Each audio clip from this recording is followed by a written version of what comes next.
चले जाते हैं साइटिका पेन के संबंध में। तो साइटिक तंत्रिका में जलन या चोट के कारण होती है और यह दर्द आमतौर पर पीठ के निचले हिस्से से शुरू होकर पैरों तक फैलता है और इसे कट स्नायुशूल भी कहा जाता है।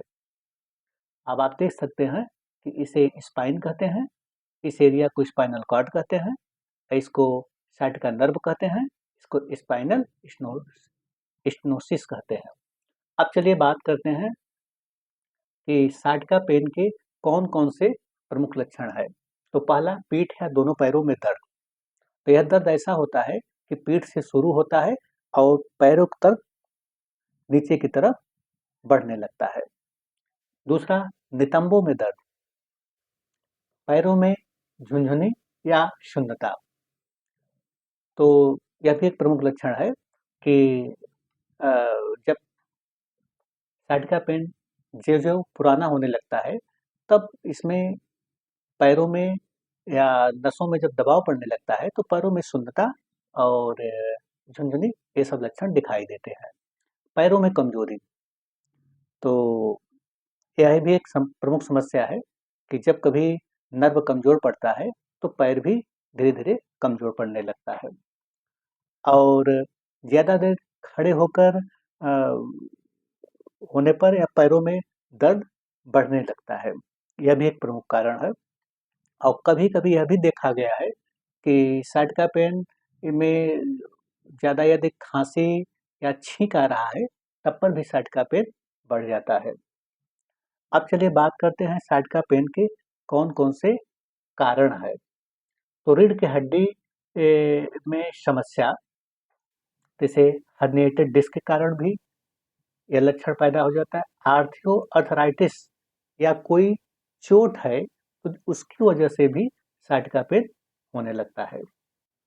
और स्पाइनल कैनाल में सिकुड़ना, तो जब इसके कारण भी यह समस्या दिखाई देता है। पीरिफार्मिस सिंड्रोम, मांसपेशी के कारण साइटिक तंत्रिका पर जब दबाव पड़ता है, तब पर भी यह लक्षण दिखाई देता है। और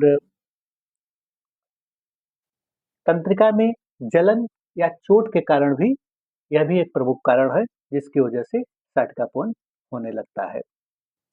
और यदि रीढ़ की हड्डी में कोई पुराना चोट या संक्रमण है, तो इसकी वजह से भी यह साइटिका पेन की समस्या हो जाती है। अब चलिए बात करते हैं उपाय के संबंध में। तो कौन-कौन से इसके बेसिक उपाय हैं, जिसे करने से इस साइटिका पेन से राहत मिलता है। तो पहला, बर्फ या गर्म सेकाई। तो इसमें करना क्या है कि यदि सूजन ज़्यादा है, तब बर्फ से सेकाई करिए, लेकिन डायरेक्ट बर्फ नहीं रखना चाहिए। किसी तौलिए में बर्फ लेकर तब रखना चाहिए और जब सूजन कम हो जाए, तब आपको गर्म सेकाई करना है। और इसके साथ-साथ स्ट्रेचिंग और व्यायाम, यह भी बेहद ज़रूरी है, इसे ज़रूर करना चाहिए। योग, ध्यान, सुबह का टहलना, ये भी काफ़ी फ़ायदेमंद होता है, तो इसे ज़रूर करें। अब चलिए बात करते हैं इलाज के संबंध में।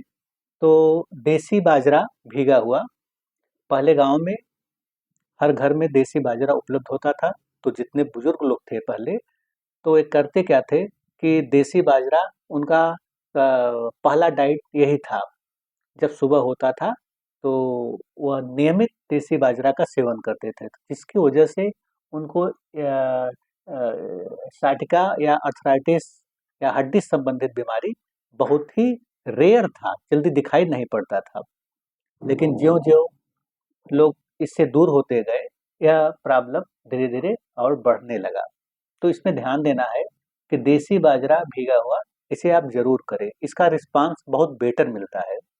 और दूसरा सबसे बड़ा कारण, यदि दर्द उठ रहा है, तो आप कुछ दिन हल्दी, गर्म दूध में थोड़ी-सी हल्दी डालकर सेवन करने से राहत मिलता है। और एक उपाय और आप कर सकते हैं कि चाय में हल्की-सी हल्दी और काली मिर्च या दालचीनी की लकड़ी, इसे भी मिलाकर मिला लें और इसे उबाल कर इसका काढ़ा बना ले तो इसे लेने से भी यह दर्द कम होता है। अब चलिए बात करते हैं चूर्ण के संबंध में। तो इसमें अश्वगंधा चूर्ण काफ़ी लाभकारी होता है।